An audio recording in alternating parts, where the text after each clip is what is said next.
What is going on, everybody? Today I'm going to do something a little different on the channel that I haven't done before.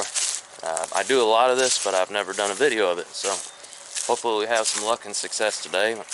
I'm out here looking for whitetail deer sheds. I got 2, maybe 3 pieces of property that I'm allowed to look on. That if I have enough time today, I hope to hit all 3 of them, but I will kind of see what happens. I got some stuff I got to do later today, but if you don't know, whitetail deer shed their antlers once every year, and then they regrow them the next year. So one of my favorite things to do this time of year is to get out and try and find those sheds.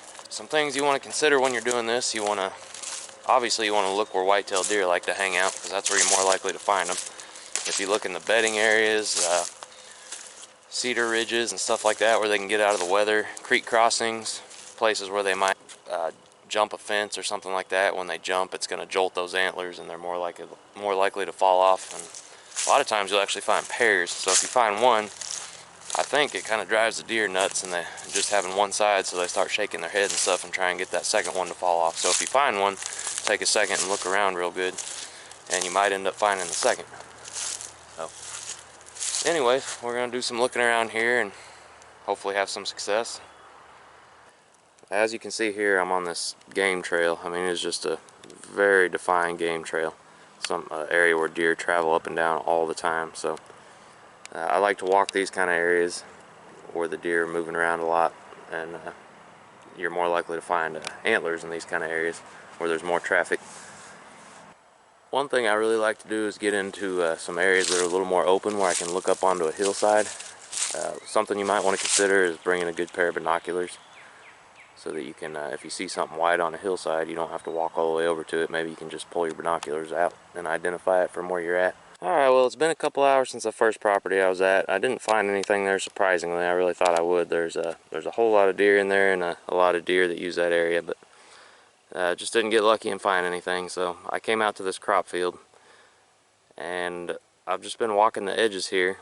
When those deer get to walking the edges, they sometimes drop their antlers, and that's what happened here. I was walking along and stumbled across this little guy. I almost didn't see it. They're really hard to find out here in this corn, but sure enough, there's a little 3-point.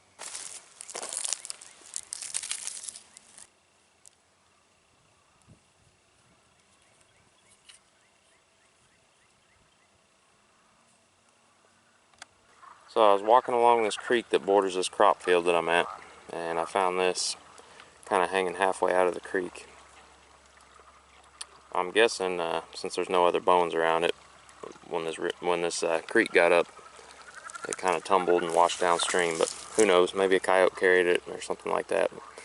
In Missouri, if you want to keep a set of antlers that's still attached to the skull plate, you have to have a tag for it you have to get a hold of a conservation agent and have them bring a tag to you. So for a little spike like this, probably not worth the effort for me. So I think I'll just leave this guy here and let nature take its course with it. But it's always cool to find something like that.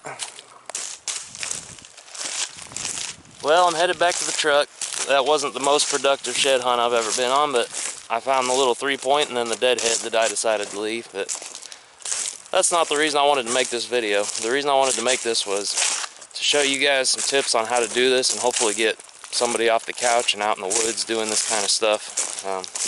It's a lot of fun in February and March, and even into April. Unfortunately, in April, the underbrush gets a little too tall and they get kind of hard to see, but that's when you're looking for mushrooms and turkey anyway. So I hope you enjoyed the video and maybe learned a thing or two. I'm not saying I do it the right way, but I found a few and I got a decent collection of them at home, so hope you guys enjoyed it.